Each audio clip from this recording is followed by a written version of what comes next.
Hi guys, welcome back to our channel. For today, we're gonna show you on how to make grilled pork. So here are the ingredients. We have garlic, we have half kilo pork, and then we have soy sauce, and we have vinegar. So we're gonna mix them all, and then we also have 2 tablespoons of salt. And then we have a measuring cup for the soy sauce and vinegar. Okay, so gagawin natin is prepare natin yung garlic for marinate, and then we will marinate the pork for later.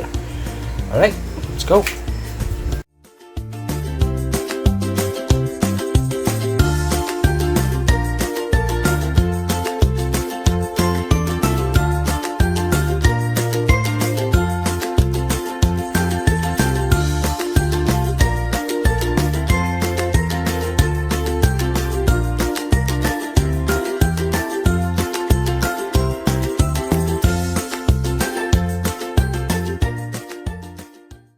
Okay, so here are the garlic, and the next step is we will put 1 cup of soy sauce.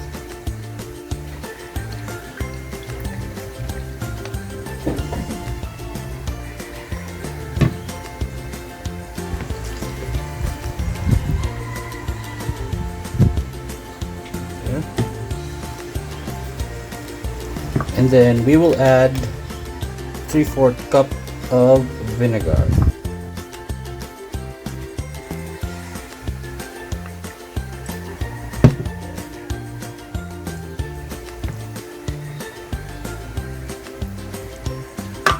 Okay. And then we will add the salt here.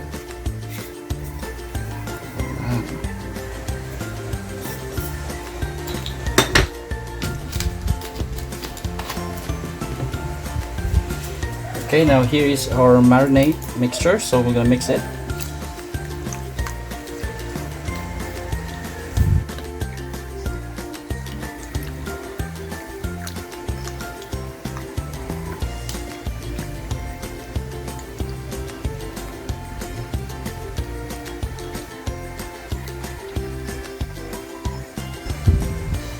Okay, so ayan na po yung mixture natin for grilled pork.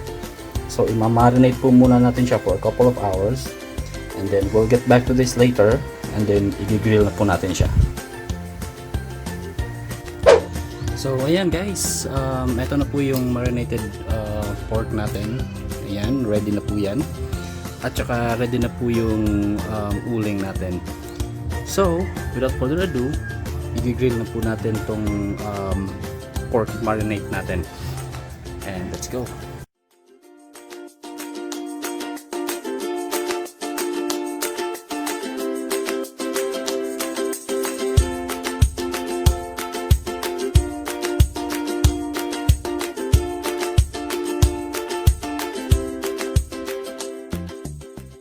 So yan po guys, nag-grill na po siya.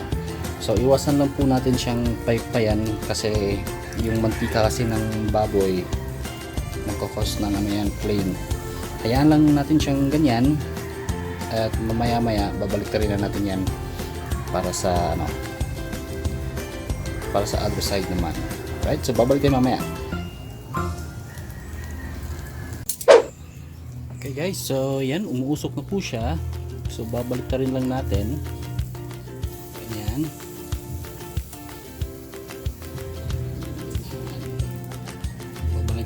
Babalik-balik lang natin to guys.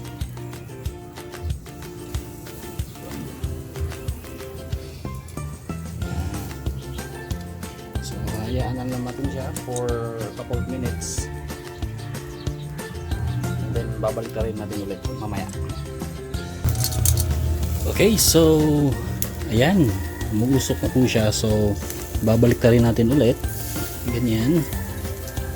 Yan lang, slowly but surely. Mas maganda ganitong luto guys para hindi pilit. Yan lang. Ayan, napakausok.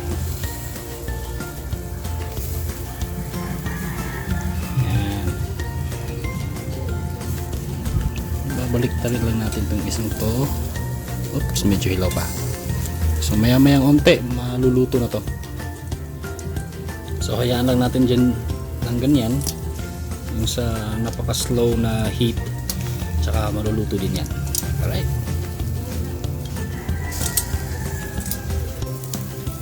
okay guys, so parang naluluto na po yung pork natin. Check lang natin yan. So pwede na pong kunin tong ganito.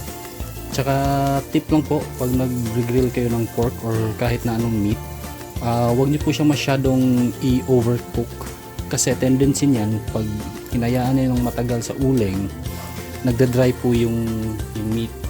Tsaka pag nag-dry po yan, medyo nag-iba po yung lasa niya, hindi na siya juicy, and then nagiging matigas po siya.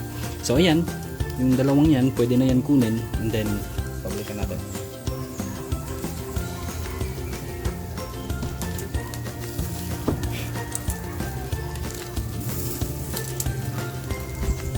Eto na siya, luto na po yan.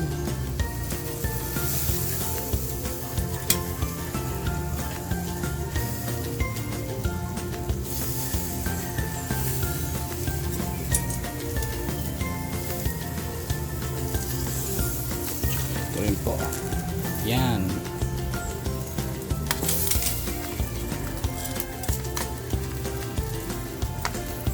Yan po, luto na po yan. So, juicy pa yan, tingnan nyo. Okay, so mamaya-maya, hihiwain na po natin to. So, ayan po guys, luto na po yung ating grilled pork. At saka, masarap po, hihiwain na po natin yan. And always remember guys that cooking is an art.